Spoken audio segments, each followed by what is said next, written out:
ভক্তমণ্ডলী, ভক্তিমতী মায়েরা, যার চরিত্রটা শুনবো ভক্ত মাধু দাস। পিতা ছিলেন সনাতন দাস আস্তে, মাতা ছিলেন পদ্মাবতী। ভিক্ষাই ছিল একমাত্র জীবিকা, কিন্তু যা পেত ভগবানকে ভোগ লাগিয়ে প্রসাদ পেত। হ্যাঁ, ভিক্ষাই জীবিকা, অন্য কিচ্ছু করেন। তাও অযাচিত ভিক্ষা। অযাচিত ভিক্ষা মানে বোঝেন তো? যেটা না বুঝবেন আমাকে বলবেন, বুঝিয়ে বলবো। অযাচিত ভিক্ষা বোঝেন? দাঁড়ে দাঁড়িয়ে হরিনাম করবে, যে দেবে নেব, না দিলে চলে যাব। বলবে না কই গো মা কিছু দাও না গো। সেদিন ছিল দ্বাদশী তিথি। হ্যাঁ, ভক্তমণ্ডলী, ভক্তিমতী মায়েরা, যারা একাদশী করে নিশ্চয়ই জানে দ্বাদশীর পারণ থাকে। পদ্মা, তুমি উনানে হাঁড়িতে জল বসাও, আমি 5 ঘর ভিক্ষা করে নিয়ে আসছি। কেমন? ভক্তমণ্ডলী, ভক্তিমতী মায়েরা, কারণ ওটাই তাদের তো পথ। কর্তালটা নিল, ঝোলাটা নিল, দাঁড়ে দাঁড়ে নাম করলো, যে যা দিল নিয়ে এসে। তাহলে বৈষ্ণবরা আমাদের অপকার করে নাকি? অপকার করে না? খেয়ে দে কাজ পায় না, প্রত্যেক দিন একবার করে খালি কর্তাল বাজিয়ে হরিনাম করে আর ভিক্ষা চায়। অপকার করে না? বলে শোনো ভাই, কি উপকার করে জানো? তুমি তো সারা লাইফ চুরি করে খাও, কারণ ভগবানকে না দিয়ে খেলে সেটা চুরির মাল। চুরি করে খাওয়া হয়, তোমার হয়ে বৈষ্ণব নিয়ে গিয়ে ভগবানকে দিয়ে দেয়। তাহলে উপকার করে না অপকার করে? হরি বল, হরি। ভক্তমণ্ডলী, ভক্তিমতী মায়েরা, চলুন তাদের জীবনীটা একটু শুনে নি, কিভাবে চালায় তারা। ভিক্ষা মেঘে খায়ো সদা,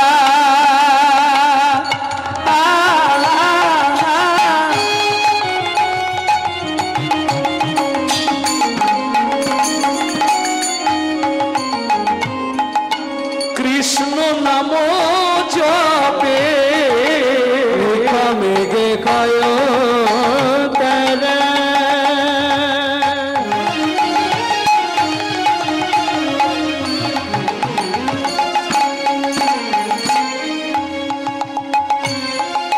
কৃষ্ণ নাম জপে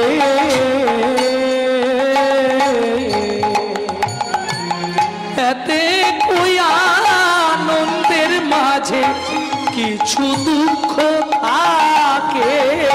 এতে আনন্দ মাঝে কিছু দুঃখ আছে। দুঃখটা কি এবার শুনবো। সুখের সংসার, নাম করে, যা পায় ভগবানকে ভোগ লাগিয়ে প্রসাদ পায়, এর থেকে সুখের সংসার আছে কি? কি গো? আমি তো ঠিক করেছি আর 1-2 বছর কীর্তন করে এরপরে বেরিয়ে পড়বো। হ্যাঁ, প্রতি বছর যখন রাধাকুণ্ডে যাই, প্রতি বছর একবার মনে হয় এখানেই রয়ে যাই, আর যাবো না। একটা করতাল নেবো আর ব্রজের দ্বারে দ্বারে, কারণ ব্রজে একটা কি সুবিধে জানেন? আপনি যদি পৌঁছে যান আর আপনার চিন্তা নেই, খেতেও পাবেন, থাকতেও পাবেন। কেউ বলতে পারবেন হাত তুলে, আমি বৃন্দাবনে গেছিলাম ভাই, 2 দিন খেতে পাইনি। এটা হবে না। তোমার পয়সা নেই, সব চুরি হয়ে গেছে, সেখানেও তুমি প্রসাদ পাবে, থাকার জায়গা পাবে। এর নাম হলো ব্রজধাম। রাধারানী কাউকে বিমুখ রাখেন না। আর যদি আপনি রাত্রির 12টা-1টার দিকে গিয়ে রাধাকুণ্ডের তীরটায় বসে থাকেন, আপনি নিজে অনুভব করতে পারবেন যে আজও বৃন্দাবনে লীলা বর্তমান। এটা বলে বোঝানো যাবে না। মিষ্টি কতখানি মিষ্টি বলা যায় কি? এটা বলা যাবে না। রাত্রির 1টা-1:30টার সময় গিয়ে রাধাকুণ্ডের তীরে বসে থাকবেন একা, কিচ্ছু নয়। হাতে জপের মালাটা নেবেন, নাম করবেন আর চুপ করে রাধার চরণ চিন্তা করবেন। লীলা যে বর্তমান আপনি নিজে অনুভব করতে পারবেন যে আজও ব্রজধামের লীলা বর্তমান চলছে।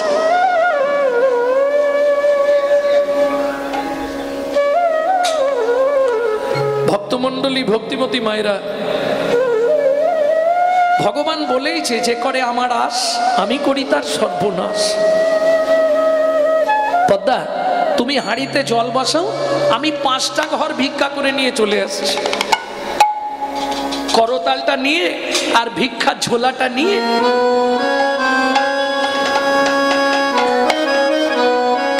সনাতন চললেন। প্রথম বাড়িতে গিয়েই শুরু করেছে ভজ শ্রীকৃষ্ণ চৈতন্য প্রভু নিত্যানন্দ, হরে কৃষ্ণ হরে রাম শ্রী রাধা গোবিন্দ।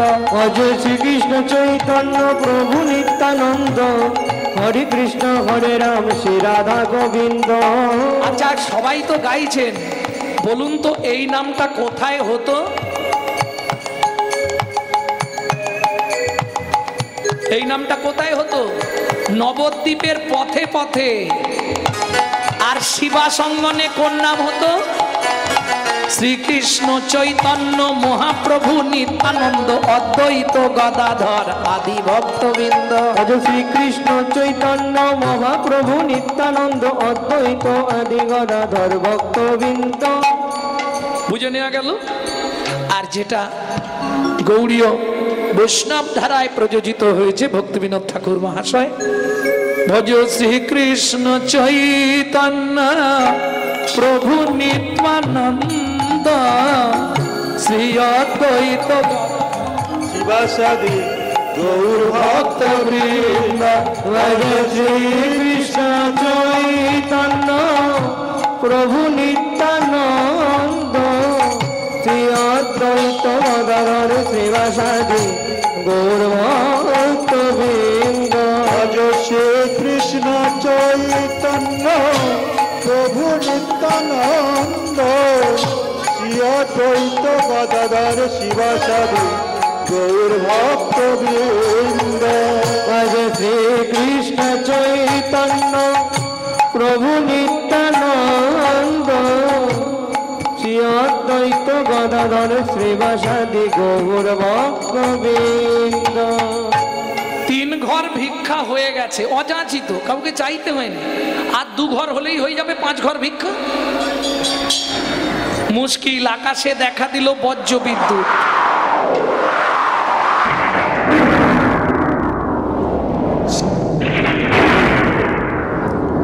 সর্বনাশ।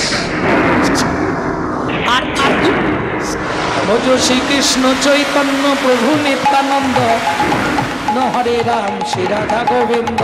শ্রীকৃষ্ণ চৈতন্য প্রভু নিত্যানন্দ হরে কৃষ্ণ হরে রাম শ্রী রাধা গোবিন্দ। কৃষ্ণ চৈতন্য প্রভু নিত্যানন্দ হরে কৃষ্ণ হরে রাম শ্রী রাধা গোবিন্দ। 4 ঘর হয়ে গেছে, আর একটা ঘর।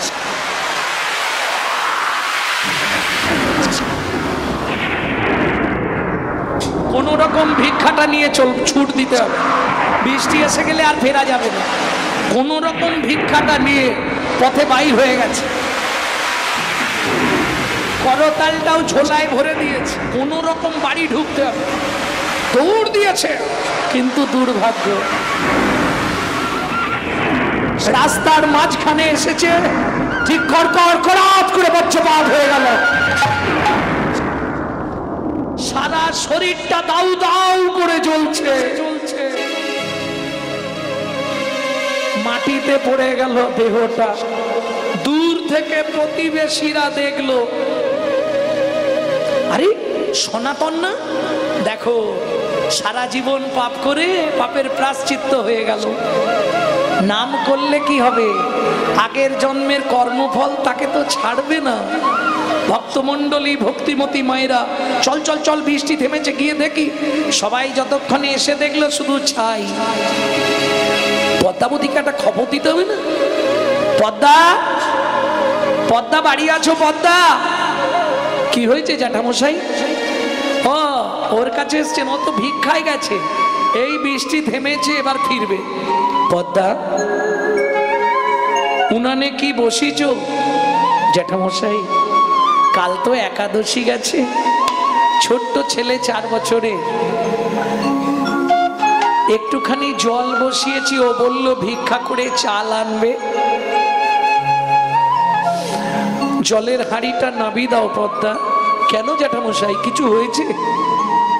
ফিরে আসবে না আর মনের মানুষ কোনো দিনও ঘরে,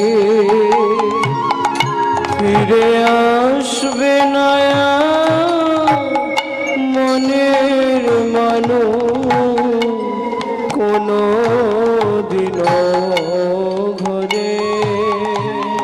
ওগো বিধি তারে কেড়ে নিয়েছে, বিধি তারে কেড়ে নিয়েছে, বিধি তারে কেড়ে নিয়েছে, বিধি তারে কেড়ে নিয়েছে। চিরদিনের তরে ফিরে আসবে না মনের মানুষ কোনো দিন ঘরে। আসবে না কোনো দিন মনের মানুষ ঘরে। কি বলছেন জ্যাঠামশাই?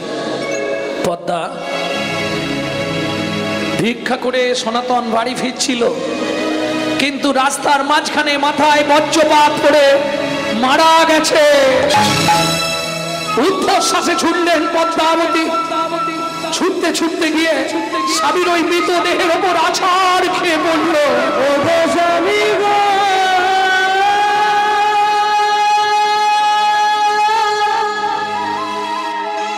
এ কি রকম সাজা দিলে আমায় বলো তুমি।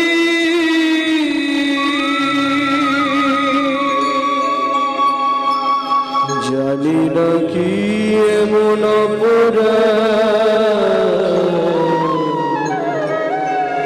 আমি করেছি,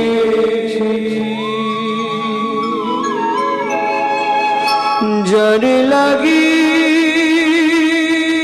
তুমি আমায় সাজা দিলে।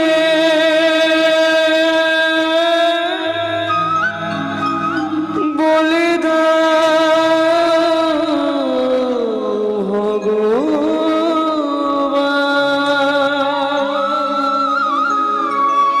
কোন জন্মে এতদিন ধরে তোমার চরণে তুলসী চন্দন দিয়ে এতদিন তোমাকে ভালোবেসে তার প্রতিদান এই পাওয়া গেল। স্বামী হারা হলাম, এই কি তোমার উপহার প্রভু, এই কি তোমার বিচার।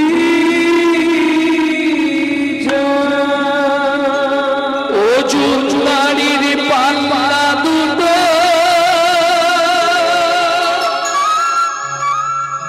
সমান হলো কি,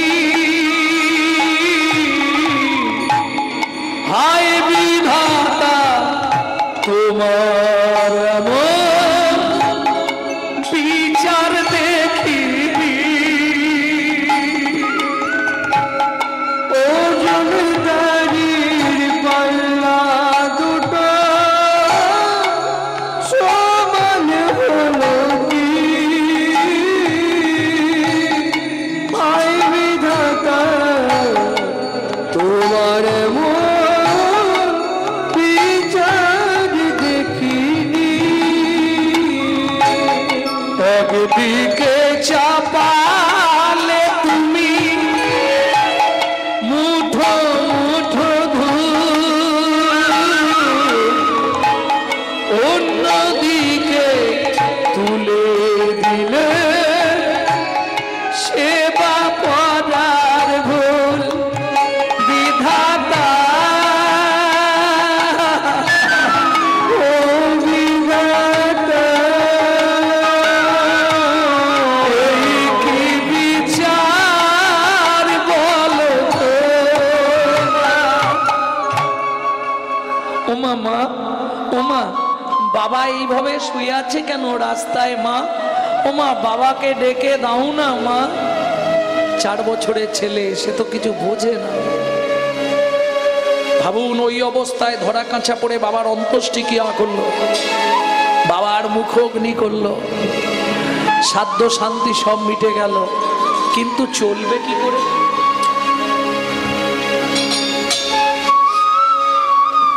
বাচ্চাটাকে চাবি দিয়ে ঘরে রেখে মা লোকের বাড়ি কাজ করতে যায় পেট তো শুনবে না ও মায়েরা খুব মন দিয়ে শুনুন এই জায়গাটা প্রত্যেক দিন সকাল থেকে সন্ধে অবধি কাজ করলে 2টো করে হাতে গড়া আটার রুটি তখনকার দিনের মাইনে একটা মা খায় আর একটা জল দিয়ে ভিজিয়ে ছেলেটাকে খাওয়ায় ভাবুন তাও ভগবানের সহ্য হলো না বড় লোকের বাড়ির কাজ তো কাজের শেষে আঁচল পেতে দাঁড়ায় 2টো রুটি ছুঁড়ে দেয় আজকে রুটিটা আঁচলে না পড়ে নিচে পড়লো আর ওই যে প্রবাদ বাক্য আছে না কারো সর্বনাশ আর কারো পৌষ মাস কুকুরে ছুটে এসে রুটিটা নিয়ে চলে গেল মা কেঁদে উঠলো বাড়ি ফিরবো কি করে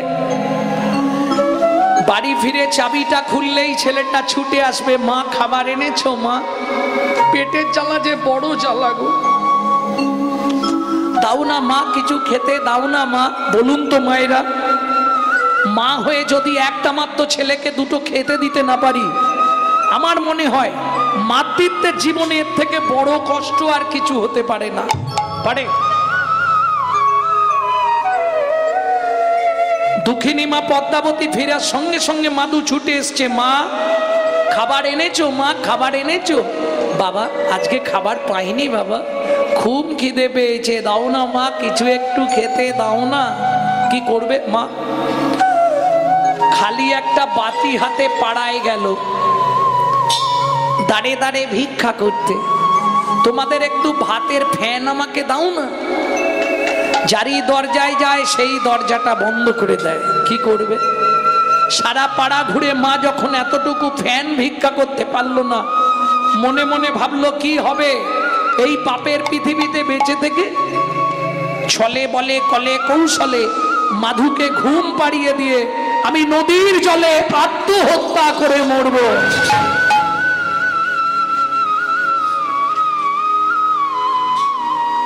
খালি বাটি হাতে ফিরতেই মাধু ছুটে এসছে মা খাবার এনেছো খাবার এনেছো মা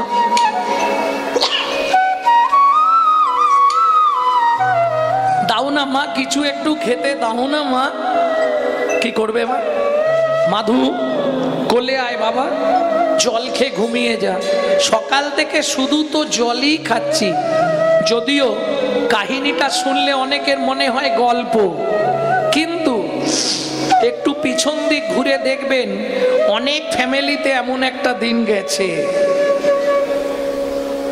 কারণ এখনো আমার মা তো বেঁচে আছে একদিন এমন দিন গেছে মা পাড়া থেকে ফ্যান চেয়ে এনে নুন দিয়ে গুলে দিত আমি খেয়ে স্কুল যেতাম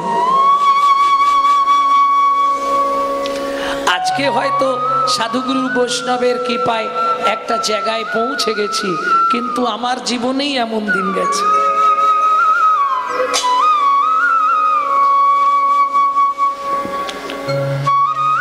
খিদের জ্বালায় কাঁদতে কাঁদতে মাধু মায়ের শাড়ির আঁচলটা মুখের মধ্যে দিয়ে চুষতে চুষতে ঘুমিয়ে পড়ল ভক্তমণ্ডলী ভক্তিমতী মায়েরা এইবার যখনই শাড়ির আঁচলটা মুখে দিয়ে চুষছে ঘুমিয়ে গেছে তো দাঁতটা চেপে গেছে মা মাধুকে বিছানার ওপর শুইয়ে দিয়ে ভগবানের উদ্দেশ্যে বলছে ভগবান শাস্তে বলে জীব দিয়েছেন যিনি আহার দেবেন তিনি ঠাকুর গো তোমার চরণে মাধুকে রেখে আমি চলে যাচ্ছি। মাধু, ঘুম ভাঙলে যখন শুনবি তোর মা আত্মহত্যা করেছে, বাবা দুঃখিনী অভাগিনী মাটাকে ক্ষমা করে দিস বাবা। আর একটা কথা মাধু, পরজন্মে যদি আবার মনুষ্যকুলে জন্মাস, ভগবানকে বলবি আমার মতো এমন দুঃখিনী অভাগিনী মায়ের গর্ভে তোর জন্ম না হয় বাবা।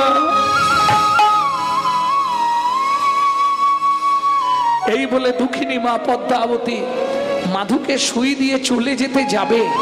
1 পা 2 পা 3 পা, কি হলো?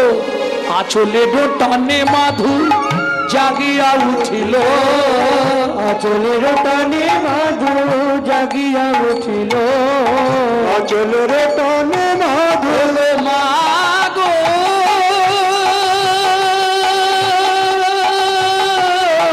যেও না,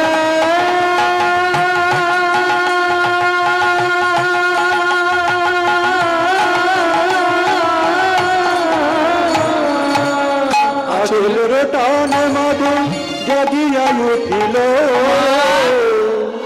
আমায় ফেলে যেও না মা, কাঁদিতে লাগিল। আমায় ফেলে যেও না মা, কাঁদিতে লাগিল।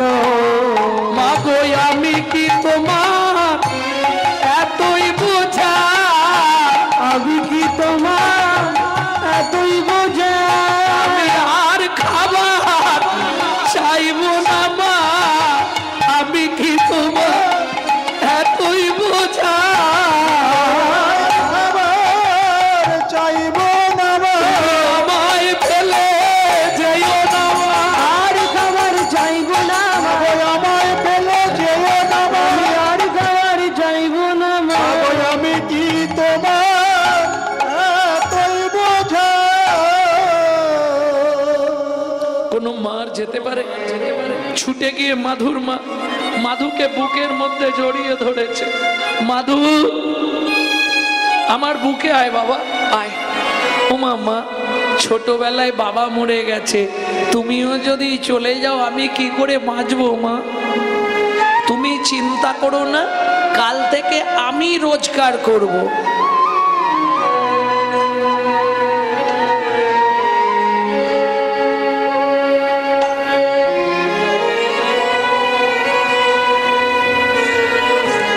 কি করে রোজগার করবে?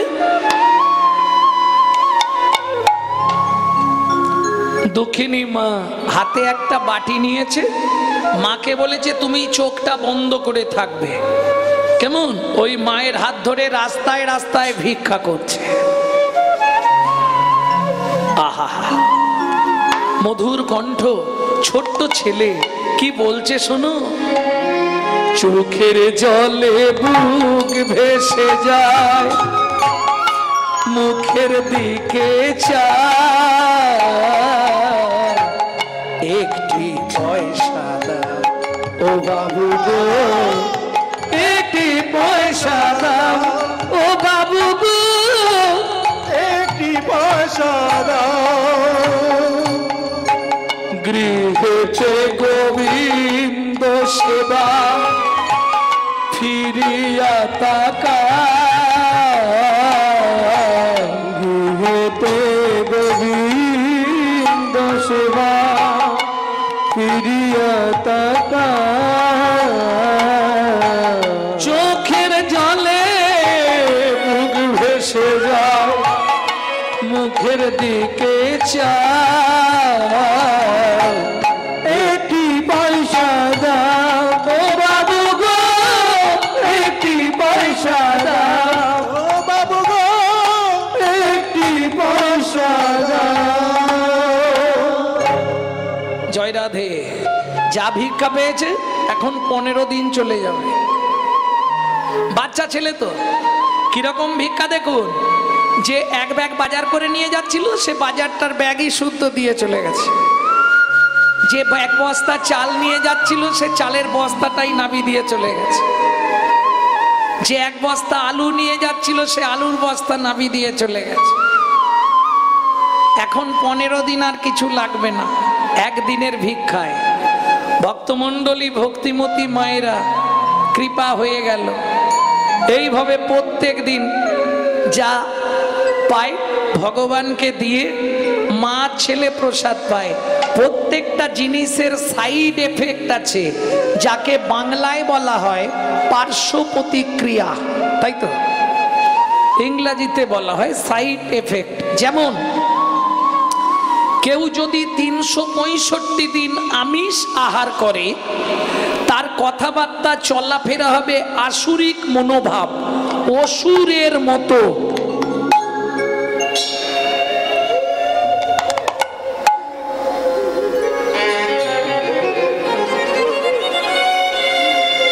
কেউ যদি 365 দিন ভগবানের প্রসাদ পায়,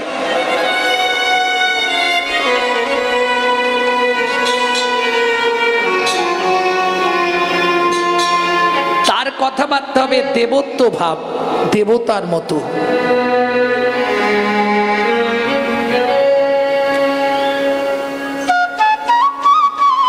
ভক্তমণ্ডলী ভক্তিমতী মায়েরা এটা বুঝতে হবে, একে বলে সাইড এফেক্ট, পার্শ্ব প্রতিক্রিয়া। যেমন দেখবেন যারা খুব ছোটবেলা থেকে স্মোক করে, মুখ বিড়ি টিড়ি খায় না, ওদের বুড়ো বয়সে গিয়ে একটা নিদেনের কাশি শুরু হয়, ওই কাশিতেই ওরা মরে যায়।